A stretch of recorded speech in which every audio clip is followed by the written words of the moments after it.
금리와 이자율은 동일한 뜻이지만 금리는 주로 은행 거래에 사용하고 이자율은 일반적인 금융거래에 넓은 의미로 사용하는 개념입니다. 돈의 운용 방법에 따라 적용되는 이자율은 여러 가지입니다. 예금 이자율이란 우리가 은행에 돈을 예금할 때 적용받는 이자율로서 언제든지 현금으로 찾을 수 있는 요금을 예금의 이자율은 낮고 현금으로 바꿀 때 해약 수수료 등 제약이 따르는 정기예금이나 정기적금의 이자율은 상대적으로 높습니다. 또 은행에서 돈을 대출받을 때 적용하는 대출 이자율은 대출자의 신용도에 따라 다릅니다. 즉 돈을 제때 갚을 수 있는지에 따라 달라지는데 돈을 갚지 않을 염려가 있는 사람에게는 높은 이자를 받고 반대로 돈을 잘 갚을 것 같은 사람에게는 낮은 이자를 받습니다. 이렇게 이자율이 높고 낮은 이유는요, 은행 대출 때문에 그래요. 은행은 예대 마진이라고 예금과 대출의 이자 차액을 주 수입으로 삼다 보니까 예금 받은 걸 대출로 잘 돌려야 되거든요. 근데 이제 정기예금이나 정기적금은 일정 기간 은행에 맡겨두기로 한 거잖아요. 그러니까 은행 입장에서는 계획을 잘 세워서 제대로 자금 운용을 할 수 있게 되는 거죠. 그래서 이자를 높게 주는 거고요. 반대로 요금을 예금 같은 경우엔 요금을 예금은 쉽게 우리가 평소에 이렇게 넣다 뺐다 할 수 있는 보통 예금을 얘기하는 건데요. 보통 예금은 언제든지 찾아갈 수 있는 거잖아요. 그러니까 이자를 좀 낮게 줄 수밖에 없는 거죠. 은행은 그 대출이자 받아서 예금이자 빼고 나머지를 수입으로 얻는 거네요? 그렇죠. 그게 예대 마진인데 그러다 보니까 당연히 예금이자보다 좀 대출이자를 높게 받을 수밖에 없는 거죠. 그 예대 마진으로 뭐 은행도 직원도 월급도 주고요, 뭐 월세도 내고 하는 거거든요. 자연히 대출 내보낼 때 은행 입장에서는 좀 안전이 중요할 수밖에 없게 되는 거예요. 그게 주수입이니까. 그래서 신용이 좋으면 이자를 좀 낮게 받고 신용이 좀 나쁘면 이자를 좀 높게 받는 식으로 운영하는 거죠. 그래서 우리가 신용을 잘 쌓아나가야 되는 거예요.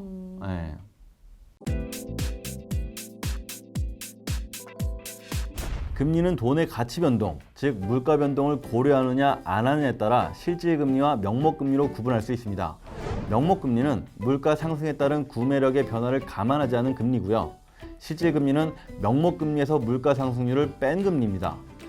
즉 우리가 돈을 빌리고 빌려줄 때에는 보통 명목금리로 이자를 계산하지만 실제로 기업이 투자를 하거나 개인이 예금을 하려고 할 때는 실질금리가 얼마인가에 관심을 갖게 되는 것입니다. 예를 들어 1년 만기 정기예금의 금리가 연 5%이고 물가 상승률이 연 4%라고 한다면 실질금리는 어떻게 될까요? 1%가 되는 것입니다. 따라서 예금 가입자가 받는 실질 이자 소득은 같은 금리 수준에서 물가 상승률이 낮을수록 늘어나게 되는 것이죠. 또 금리는 표면금리와 실효금리로도 구분되어지는데요. 표면금리는 겉으로 나타나는 금리를 말하고요. 실효금리는 실제로 지급받거나 부담하게 되는 금리를 뜻합니다. 표면금리가 동일한 예금일지라도 단리이냐 복리이냐 등의 이자 계산 방법이나 또는 이자에 대한 세금이 얼마나 부과되느냐에 따라 실효금리가 달라지게 되는 것입니다. 금리는 돈값이죠. 한마디로 사용료예요. 근데 이제 사용료를 정했다면 그게 이제 명목금리인데 명목금리만으로는 좀 부족한 게 있는 거예요. 만약 물가가 이렇게 오른다면 내 돈의 가치는 어떻게 되겠어요? 떨어지겠어요? 오르겠어요? 떨어지겠죠? 그래서 명목금리만큼 돈을 받았다고 하더라도 실제로 내 돈의 가치는 물가가 오르는 바람에 반대로 떨어질 테니까 이걸 계산한 게 바로 실질금리예요. 그래서 실질금리는 명목금리에서 물가 상승률을 뺀 값이에요. 그리고 실효금리는 주로 이제 세금을 뺀 나머지 금액이 얼마냐를 보는 거거든요. 예를 들어 100만 원 예금했는데 표면금리가 10% 붙으면 1년 뒤에 이제 10만 원 이자로 받는 거잖아요. 근데 예금 이자에 대해서 우리나라는 이자소득세 명목으로 15.4%를 국세청에서 걷어가거든요. 그러면 10만 원에 15.4%인 15,400원을 국세청이 가져갈 거잖아요. 그럼 이제 내 주머니에 들어오는 실제 이자는 84,600원이 되는 거죠. 그러면 100만 원 예금하고 84,600원 이자를 얻었으니까 실효금리는 10%가 아니라 8.46%가 되는 거죠. 그렇네요, 정말. 그리고 금융거래에서 많이 접하게 되는 금리의 또 다른 개념 중 수익률과 할인율이라는 말이 있는데요. 여러분이 만일 지금 100만 원짜리 채권을 산 뒤 1년 후 원금 100만 원과 이자 금액 10만 원을 받는다면 수익률은 10%가 됩니다. 즉 수익률은 투자 수익, 다시 말해 이자 금액을 투자 원금으로 나눈 비율을 말합니다. 그리고 100만 원짜리 채권을 지금 10만 원 할인된 90만 원에 사고 1년 후 100만 원을 받는 경우에도 할인율이 10%라고 합니다. 이를 앞서 설명한 수익률로 바꿔보면요. 현재 90만 원짜리 채권에 투자하고 1년 후에 원금 90만 원과 이자 금액 10만 원을 받는 것과 같습니다. 금융시장에서 일반적으로 사용하는 이자율 또는 금리는 수익률 개념이라고 보면 됩니다. 따라서 할인율로 표기된 경우에는 정확한 금리 비교를 위하여 수익률로 전환하여 사용할 필요가 있는 것이죠. 원금 90만 원에 이자 10만 원을 받게 되었으니 수익률은 11.1%가 되는 것입니다. 수익률, 할인율 개념은 자주 쓰는 편이니까 좀 알아두는 게 좋아요. 보통 채권이나 증권에 투자할 때 이자율을 먼저 적용하면 할인율이라고 하고요. 은행 예금 이자율처럼 나중에 적용하면 수익률이라고 얘기해요. 이걸 좀 다시 얘기하면 할인율은 미래에 받을 금액을 현재 가치로 환산한 거고요. 수익률은 현재의 투자 금액에 대한 장래에 생기는 수익의 비율을 말하는 거고요. 어려운데요?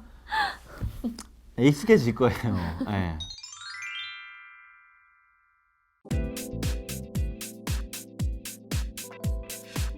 이자율에 대한 이해를 넓히고 이를 일상생활에서 응용할 수 있도록 현재 가치와 미래 가치에 대해서도 좀 더 살펴보겠습니다. 누군가가 여러분에게 10만 원을 주려고 하면서 오늘 받을 것인지 10년 후에 받을 것인지 묻는다면 여러분은 언제 받는 것으로 하겠습니까? 당연히 오늘 10만 원을 받는 것으로 선택할 것입니다. 왜냐하면 10만 원을 받아 은행에 예금하면 10년 후에는 원금 10만 원에 이자가 불어나 10만 원 이상이 될 테니까요. 이처럼 동일한 금액이라면 현재 금액의 가치가 미래에 비해 더 높습니다. 이제 누군가가 여러분에게 오늘 10만 원을 주거나 10년 후에 20만 원을 주는 것을 제시한다면 여러분은 어떤 쪽을 선택하겠습니까? 고민이 되겠죠. 그래서 현재의 10만 원과 미래의 20만 원을 비교하는 방법이 필요하게 됩니다. 이를 위해 사람들은 현재 가치와 미래 가치 개념을 이용하는데요.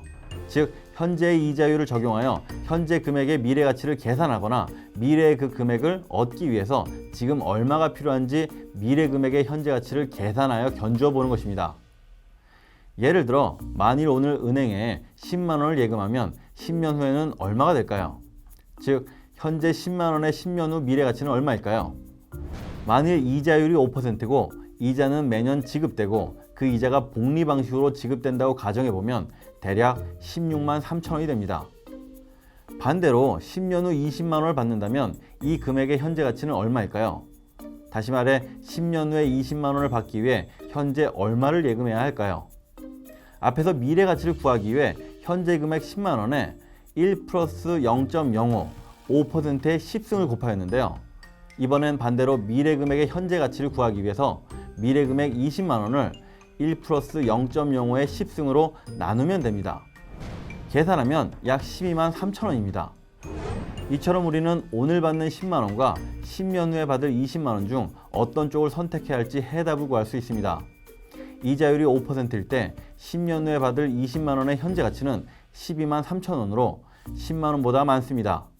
따라서 10년을 기다려서 20만 원을 받는 것이 당장 10만 원을 받는 것보다 유리한 것이죠. 이 경우는 이자율이 5%일 때라고 가정하고 계산한 것이지만 만일 이자율이 8%라고 하면 10년 후에 받게 될 20만 원의 현재 가치는 약 9만 3천 원이므로 당장 10만 원을 받는 것이 유리합니다. 이자율이 높으면 높을수록 같은 금액을 예금할 경우 원리금이 더 많아지기 때문인데요. 즉 당장 손에 쥔 10만 원의 이득이 더 크다는 얘기죠. 사실 금리나 이자율이나 수익률이나 할인율이나 모두 다 똑같은 말이라고 생각해도 상관없어요. 왜요? 다 다른 것처럼 설명하셨잖아요. 그게 그러니까 다른 것처럼 설명을 했지만 사실 본질은 다 같다는 거예요. 한마디로 사용료죠, 사용료. 돈을 빌린 대가로 지급하거나 돈을 빌려준 대가로 지급받는 사용료라는 거예요. 예를 들면 이런 거죠. 제가 여기서는 쌤이라고 불리지만 밖에서는 강사님이라고 불려요. 집에서는 아내가 저를 보봉이라고 부르고요. 동창들은 양궁이라고 불러요. 다 저를 뜻하지만 호칭은 다 다른 것처럼 입장과 뉘앙스에 따라 좀 달라지는 거죠. 마찬가지로 돈에 대한 사용료로서 금리, 이자율, 수익률, 할인율 다 똑같은 뜻인 거예요.